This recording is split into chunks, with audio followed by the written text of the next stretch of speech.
우리가 여러 번 듣고 또 익히 아는 성경입니다. 설교 제목을 하나님이 함께 하셔서 형통케 된 자 요셉, 이런 제목입니다. 요셉은 우리가 잘 아는 대로 참으로 어려운 환경에서 태어나고 자라나고 그 형통할 수 없는 그런 환경이었어요.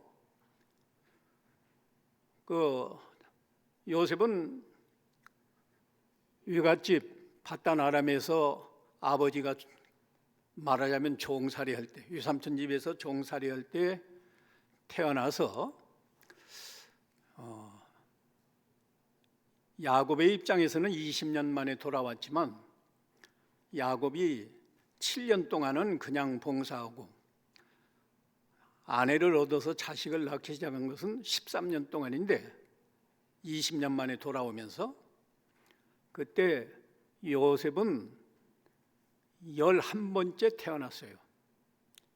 13년 만에 11번째 태어났으니까 아마 매년 이렇게 태어난다고 해도, 물론 어머니가 넷이었지만요, 제가 추측해는 요셉이 5살도 되지 않았을 때 어머니가 세상을 떠났고 10명의 그 이복 형제, 어머니가 다 달라요. 이복 형제 밑에서 자라나면서 형들의 시기와 미움을 많이 받았습니다. 아마 야곱의 입장에서는 어머니도 없고 11번째 태어났으니까 특별히 좀 편애했던 것 같은데, 그것 때문에 이복 형들이 미워하고 시기하다가 17살 되었을 때 형들이 저 멀리 들에서 양치는데 아버지 심부름을 갔는데 형들이 요셉을 꿈꾸는 자라고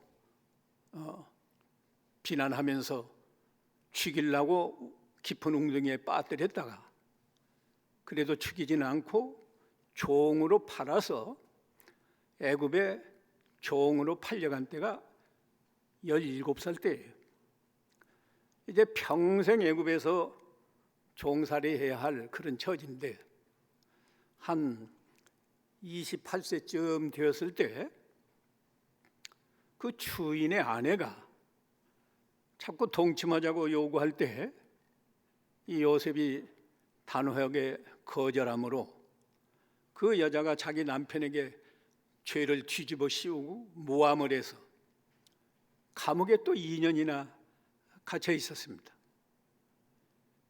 이런 요셉에게 오늘 본문 1절과 2절에 보면은 요셉이 애굽의 종으로 끌려간 그때부터 여호와께서 요셉과 함께 하심으로 그가 형통한 자가 되어 그 주인 애굽 사람의 집에 있으니 그의 주인이 여호와께서 그와 함께 하심을 보며 또 여호와께서 그의 범사에 형통케 하심을 보았더라. 그래서 우리가 아는 대로 마지막에는 하나님이 요셉을 형통케 해서 애굽의 총리가 되죠. 이게 참 드라마틱하고 너무 극적인데 왜 하나님이 요셉과 함께 하시고 또 요셉을 형통케 하셨을까?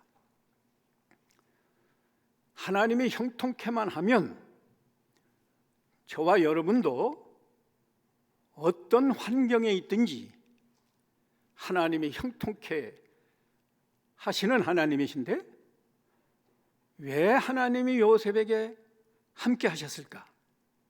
이것을 우리가 깨닫는 게 중요한데요, 오늘 본문에는 그런 이유가 밝혀 있지 않아요. 그 이유를 알려면 이제 에녹의 이 기사를 우리가 알아야 되는데요. 창세기 5장에 보면은 에녹이 65세에 무드셀라라는 아들을 낳고 그 뒤로 300년 동안을 하나님과 동행하면서 자녀를 낳았다. 그 기록이 있어요. 근데 에녹도 300년을 동행했지만 그 이유는 거기에 기록되어 있잖아요. 그런데 히브리서 11장 5절과 6절에 보면 에녹이 그 믿음으로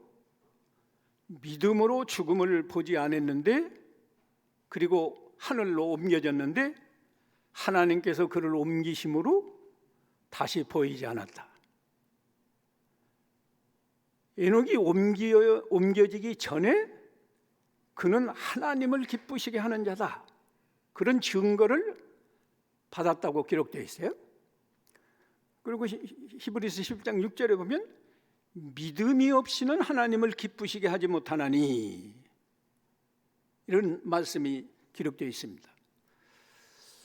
그러니까 에녹이 믿음으로 300년 동안 하나님을 기쁘시게 했고, 하나님은 에녹에게 300년 동안 함께 하셔서 에녹이 300년을 하나님과 동행했다. 엄청난 일이죠. 우리는 하루만이라도 하나님과 계속 동행하는 삶을 살 수 있을까요? 제가 신학생에게 강의할 때는 그랬어요. 이 식당에 모이니까 다 식사하라고 기도하더라고요. 이 식사가 끝날 때까지 하나님을 기도하는 마음으로 의식해봐라. 그런데 몇 숟갈 밥 뜨다가 보면 뭐 짜네 싱겁네 하면서 하나님 다 잊어버린다고. 에녹이 300년을 하나님과 동행했다는 것은 하나님을 기쁘시게 하는 생활을 했는데, 하나님이 그걸 너무너무 기뻐하셔서 에녹은 죽음을 보지 않고 산 그대로 하나님이 하늘로 옮기셨다. 그것은 에녹이 믿음으로 하나님을 기쁘시게 했다. 그러므로 오늘 이 요셉이 비록 종으로 팔려갔지만 그곳에서 믿음으로 하나님을 기쁘시게 하니까 불과 한 17세에 낳지만 하나님이 그 요셉과 함께 하시고 형통한 자가 되게 하시고 그가 하는 범사에 형통케 하셨다. 그러면 도대체 요셉은 어떤 믿음으로 하나님을 기쁘시게 했을까? 또 이걸 우리가 깨달아야 되잖아요. 요셉 때는 이렇게 신구약 성경이 기록되어 있지 않았어요. 하나님에 대해서 안다는 게 아버지를 통해서 그저 들은 말씀, 아버지 야곱도 그저 또 야곱의 아버지 이삭에게서 들은 말씀 있고, 어렸을 때는 그 할아버지 아브라함도 살아 있었어요. 그 사람을 통해서 그분들이 체험한 하나님에 대해서 막 이야기 정도로 이렇게 들은 것뿐이겠죠. 그런데 이 요셉이 하나님을 체험적으로 발견한 계기가 있는데, 창세기 37장 37장에 가서 보면 요셉이 꿈을 두 번 꿔요. 첫 번째 꿈은 형들과 밭에서 곡식단을 묶는데 요셉의 곡식단이 가운데에 서 있고 형들의 곡식단이 빙 둘러서 절을 하는 꿈을 꾸었어요. 그 꿈이 너무 신기하니까 형들 앞에서 꿈 이야기를 하니까 형들이 해석을 합니다. 네가 우리 왕이 되어서 우리가 네 앞에 가서 절한다는 이야기냐 하면서 요셉을 오히려 더 미워하고 시기했습니다.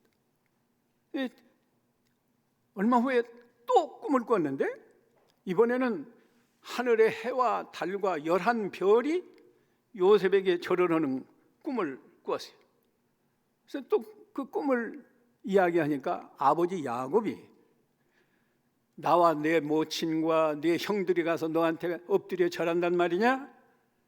조금 나무라면서도 야곱은 그 꿈을 자기 마음에 두었다. 그렇게 기록되어 있어요. 37장에.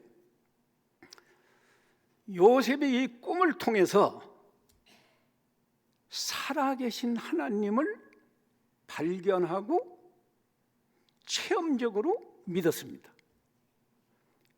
그 꿈은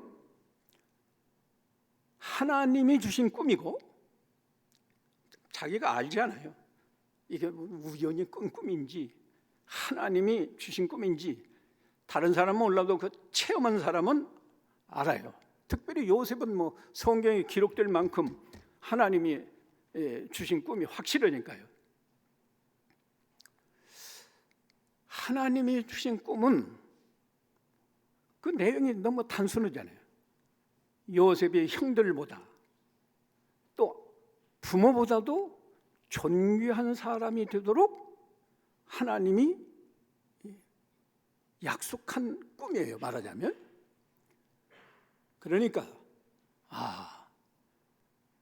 우리 하나님은 살아계셔서 내 의도와 상관없이 나에게 이런 꿈을 꾸게 해주시고 이 꿈을 하나님이 반드시 이루어 주실 것이다.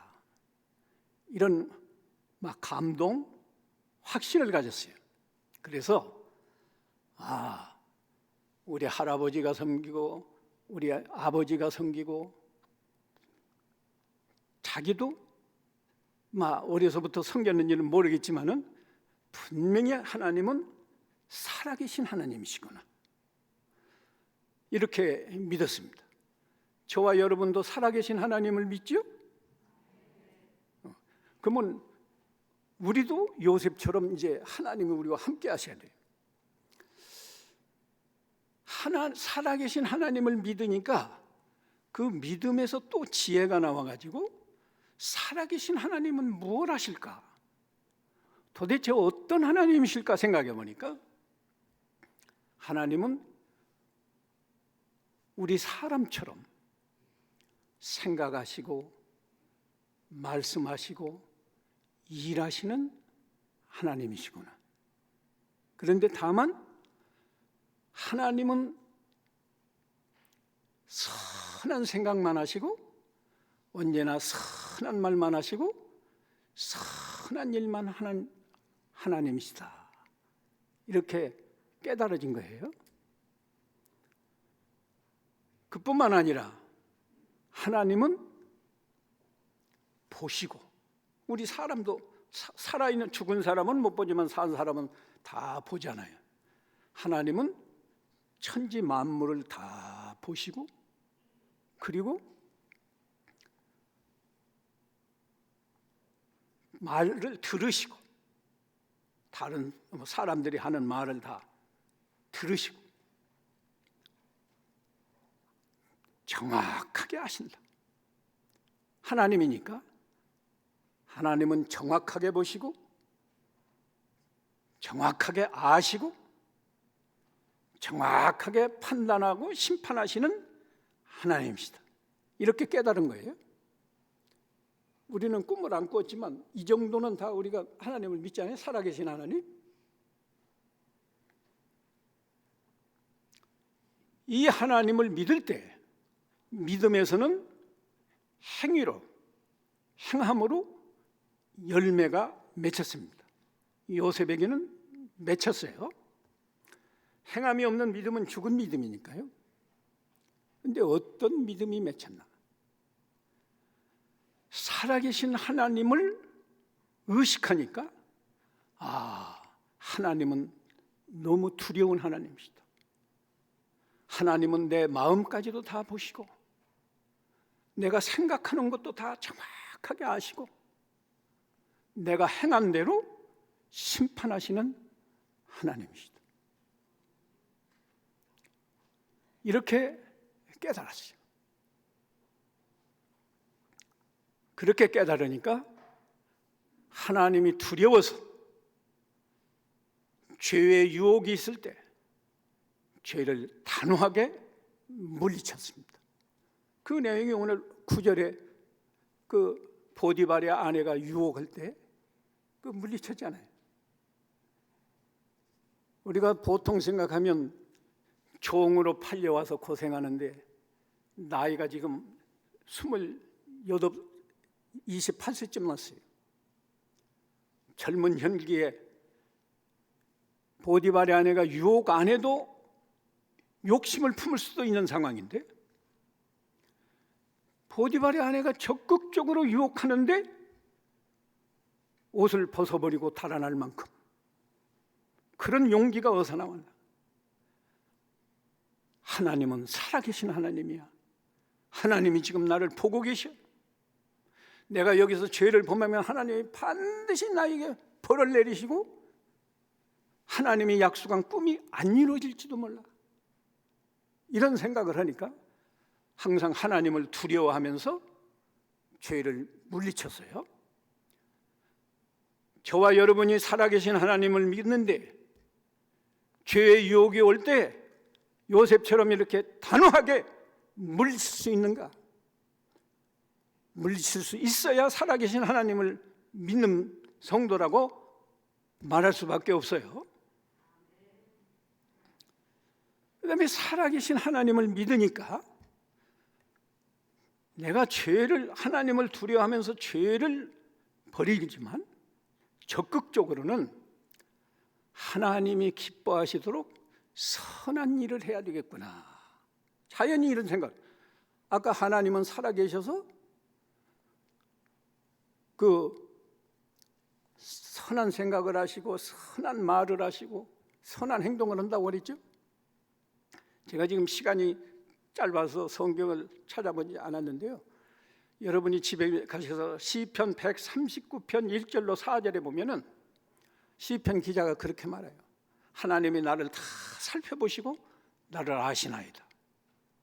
내가 앉고 일어서는 걸 다 아시고 멀리서도 내 생각을 하나님이 다 아신다.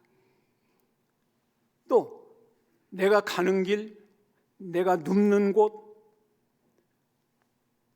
내 혀의 말 익히 하신다. 익히 하신다.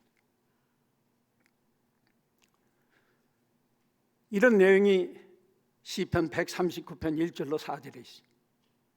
그러니까 하나님이 또 우리 사람처럼 선한 말만 하고 선한 생각만 하시고 선한 일만 하신다고 깨달았으니까 나도 선한 일을 해야 하나님이 기뻐하시겠구나 생각해서 선한 일만 하려고 힘을 썼어요.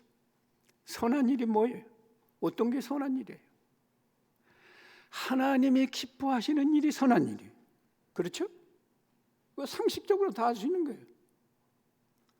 하나님이 기뻐하시는 일을 제가 성경에 있는 이야기지만 두 가지만 말씀을 할게요.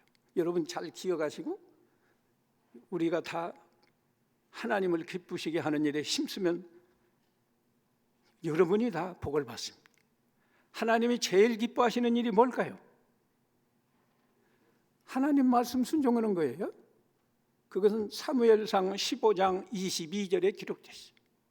하나님 말씀을 듣는 것이 수양의 기름보다 낫다. 하나님 말씀 순종하는 것이 제사보다 낫다. 기뻐하신다. 이렇게 표현되어 있어요. 그러니까 하나님 말씀을 아버지한테 배웠든지 할아버지한테 배웠든지 요셉이 그 하나님에 대한 말씀을 순종하려고 힘썼고요. 사실 요셉 당시에는 이 성경이 없어요. 기록되지 않았습니다. 어떻게 선하고 악한 것을 분별하느냐? 하나님이 우리에게 주신 양심을 통해서 선한 것과 악한 것을 상식적으로도 구별할 수 있어요. 더군다나 우리 성도의 양심은요, 히브리서 9장 14절에 보면 그리스도의 피로 우리 양심을 깨끗하게 해서 살아계신 하나님을 섬기게 했다. 그 말씀이 히브리서 9장 14절에 있어요. 그러니까 그걸 배우고 안 배우고 간에 자기 양심에 이건 악한 일이야, 이건 선한 일이야, 주인의 아내하고 동침하는 건 악한 일이야, 내가 할 수 없어, 하나님이 반드시 심판해, 주인이 시켰는데 내가 그냥 눈가림으로 이렇게 하는 건 그건 악한 일이야, 자기 양심으로 하는 거예요. 그래서요, 이 양심은 우리 하나님이 사람에게만 주신 아주 귀한 선물이에요. 불신자가 이 양심을 버리면요, 도덕적인 면에서는 짐승과 다를 바가 없어요. 요새 TV 뉴스 보세요. 불신자들이 얼마나 악한가. 다 그런 건 아니고 소수가. 우리 성도들이 양심을 버리면 믿음이 파산한다고 기록되어 있어요. 디모데전서 1장 19절에는 선한 양심을 가지라. 어떤 이들이 이 양심을 버렸고 믿음에 관하여는 파산했느니라. 우리가 배 타고 가다가 배 파산하면 끝장 아니에요.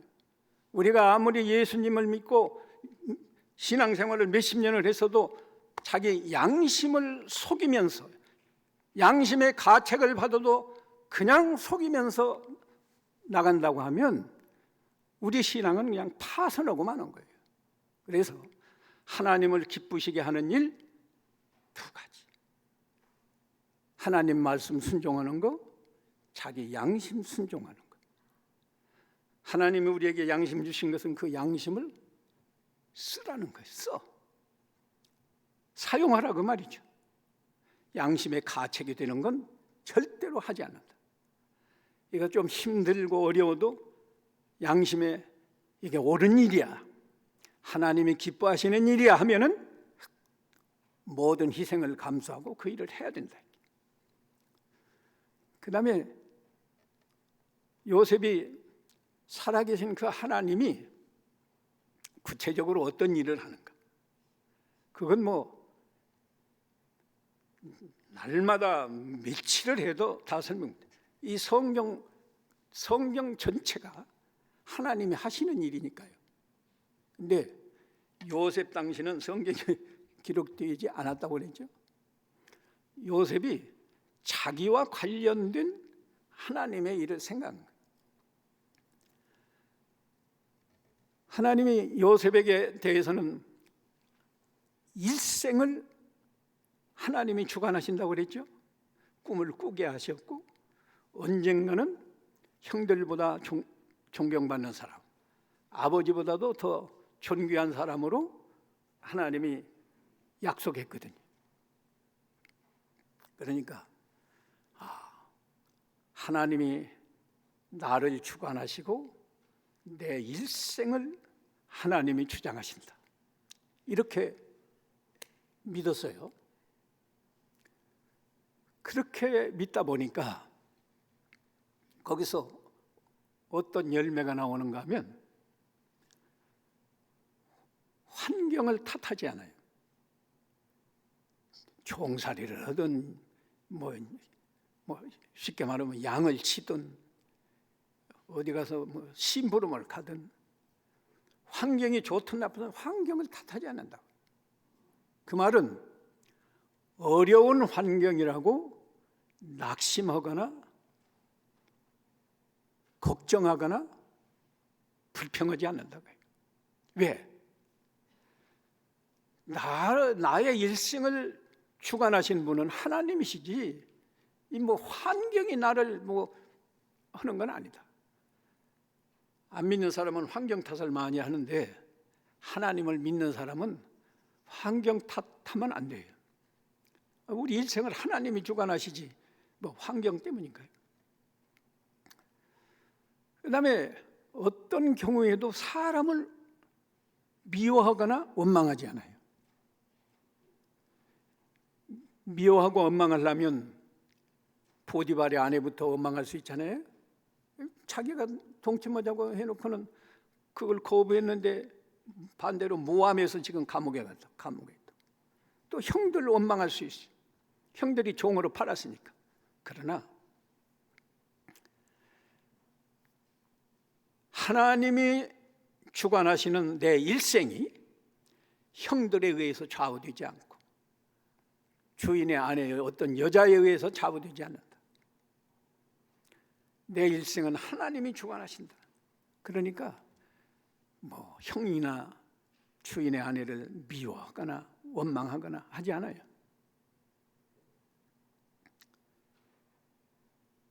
그 대신에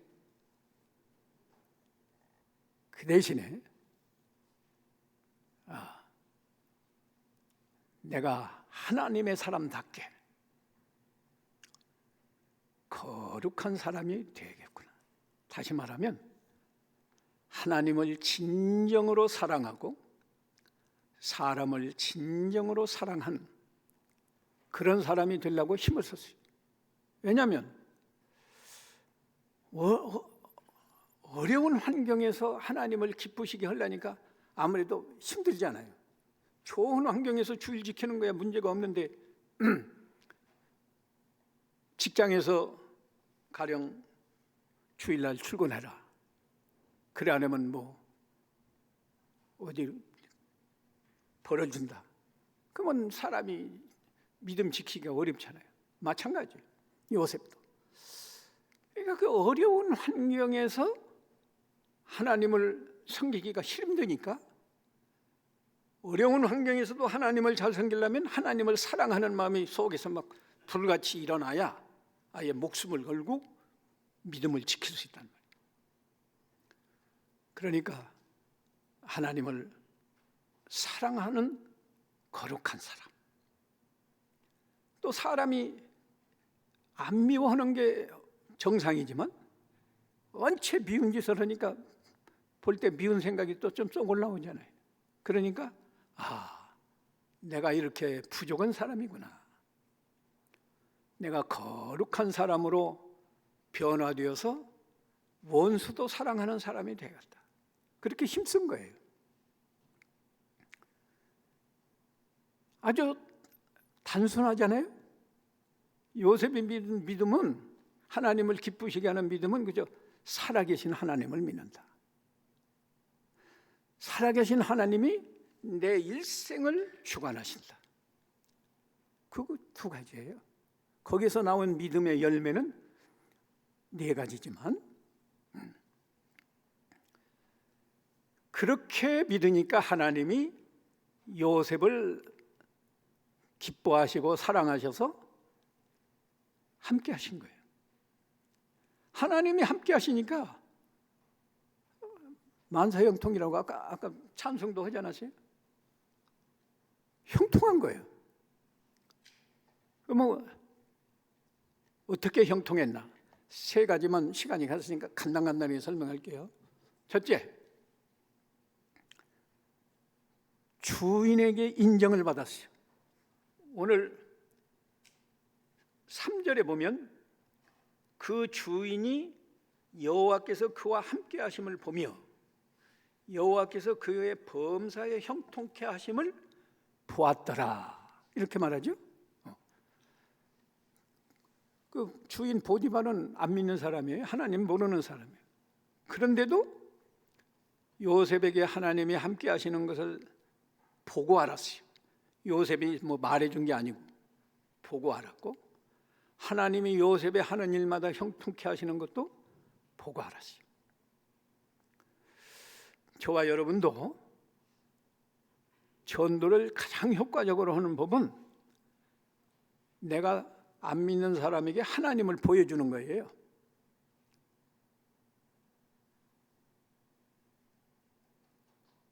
하나님을 보여주면 저 사람은 하나님 믿는 사람이 분명하다.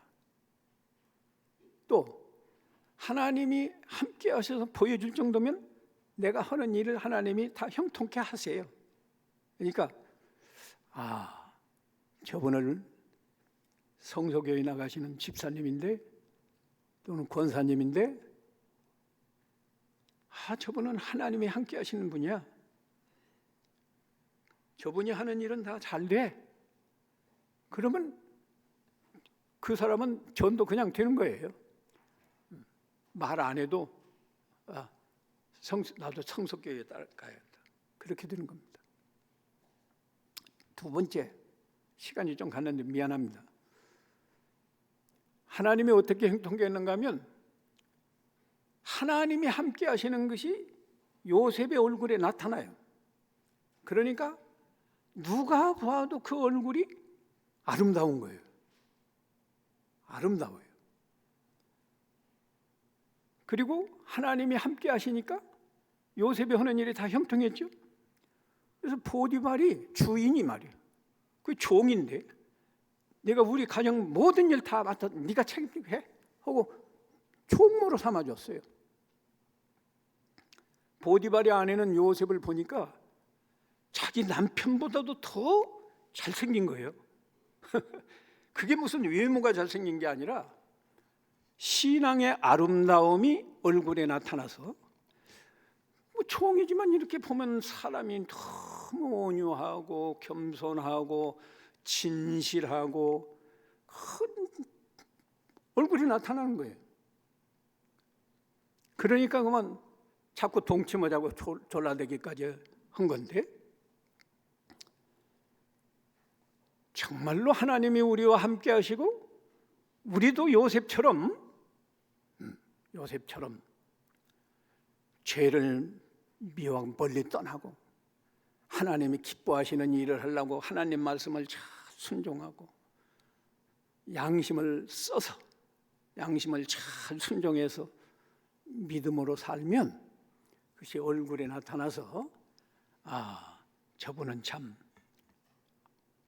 선한 사람이다, 좋은 사람이다 이렇게 돼요. 사람이 다 나타나거든요. 그 다음에 마지막으로 한 가지 더는요,